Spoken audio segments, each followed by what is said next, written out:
Interesting conversation brought to you by Marcus and Mack, a law firm representing injured people. Here this morning on Indiana in the Morning, we're so happy to welcome by phone, not exactly in the studio, Katmeh, is it, this morning? Good morning. She is IUP's Vice President for University Advancement, Katmeh Osseiran-Hanna, who joins us this morning to talk about IUP's Day of Caring. And this is just an amazing thing that has occurred at IUP. I don't know that anybody saw this kind of success coming. This is really nice, isn't it, Katmeh? It was a really thoughtful way for us to do this Day of Caring. We had originally slated that day for a day of giving, but given all the circumstances and this crisis upon us, we thought it was really important that we show how much IUP community cares about one another and about ourselves, of course, and how we should be caring to make sure that we're caring for ourselves, for our community, and for one another. And the IUP alumni community certainly has stepped up among the alumni, among our friends, and certainly among our faculty and staff as well. There is an annual Day of Giving, and this event served to substitute for that a little bit. And it's a subtle change to change from Day of Giving to Day of Caring, but it's pretty significant, isn't it? Absolutely. And always IUP has always cared. It's not like suddenly we switched the flip, because we do care about our students. We're very student-centered, and our community, because we're part and parcel of the region that we live in and the nation that we live in. And this crisis has really driven how much the human connection really matters. And that's what we thought, that this day is definitely a day that we should be about really, again, driving through how much we care for each other. And now we have a resource page on our website that shows people, how do you work at home? How do you stay fit? How do you, we have 25 alumni giving all kinds of tips on that. How do you keep your children occupied? I know that's one of the biggest stressors that a lot of our IUP families and even our students have. So we wanted to make sure that those things are going out there and keeping people engaged. I think that's one of the biggest things that we need to drive. And our alumni, it's so important to be checking in on our community and making sure that everyone is in good spirits and good health and seeing what we can do for them. So it's not just about, giving is about caring. That's really, ultimately that's what that really means. Yeah. One of the interesting aspects of it all is that last month IUP established something called the Emergency Response Fund. Tell me about that.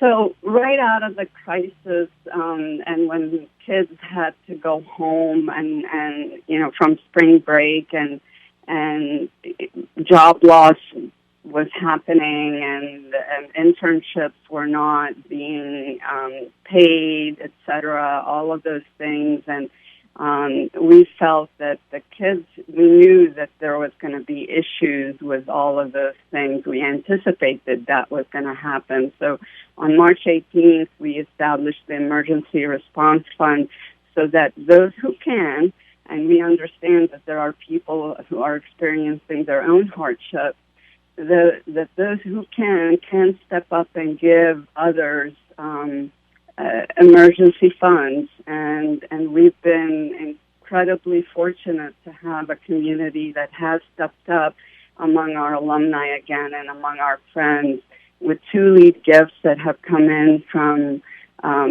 spectacular benefactors like Harry Serafini and Tim and Deb Saika, with $100,000, $50,000 each.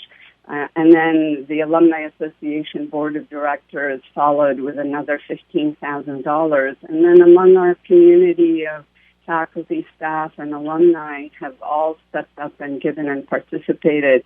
But what's really neat about this emergency response fund is that we've had students also who can step up and give, because if they can, they do, and that's the beauty of human nature.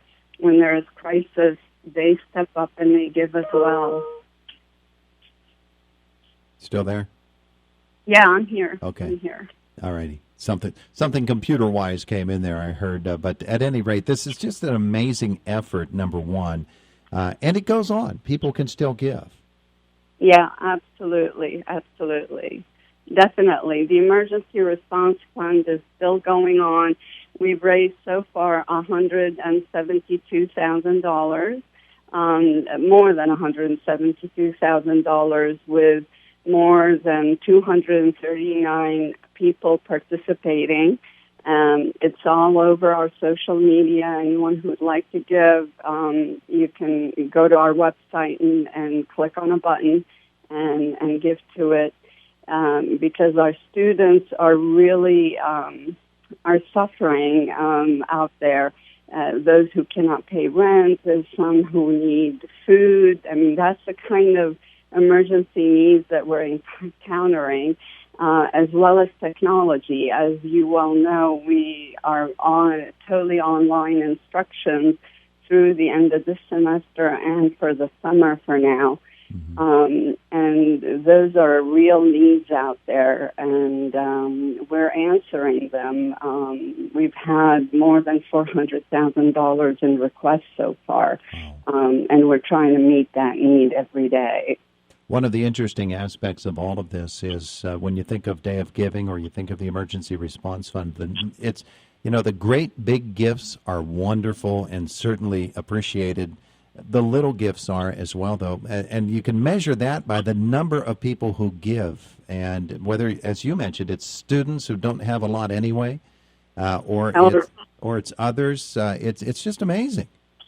Oh, it's absolutely amazing. I mean, we've got 38% of our students who are what you call classified as Pell Grant eligible, which means that their families and themselves don't make more than $50,000, and most Pell Grants money goes to students with a total family income below $20,000. That's in normal circumstances.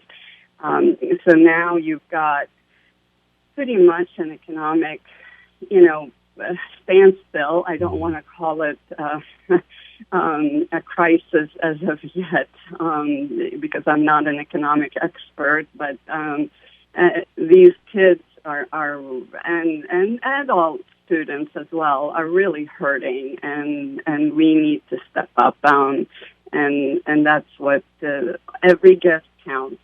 And we've had all kinds of gifts from $5 as well as $50,000. So whatever people can do is really important at this time. All right. So if somebody does want to give, they don't even have to be an alumni. They can just be somebody who is concerned about IUP students and their challenges during this time. What do they need to do? What are some of the things that they can do?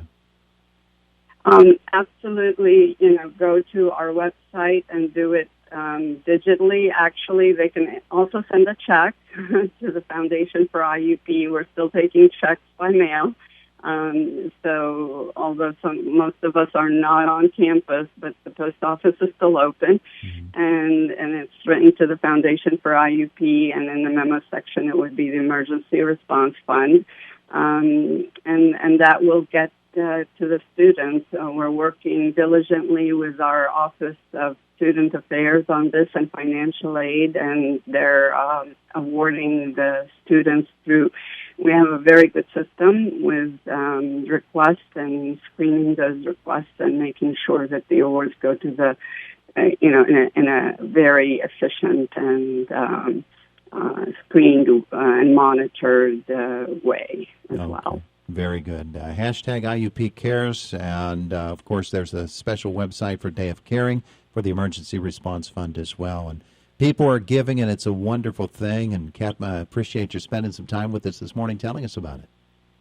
Thank you very much for the opportunity. I really appreciate this. And yes, of course, IUP Cares and the Day of Caring website is on our alumni page, as well as the front page of our IUP.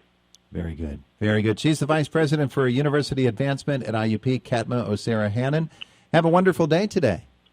You too. Bye. And stay safe and be well. You too. Bye now. Bye-bye. It is the voice of... Bye. It is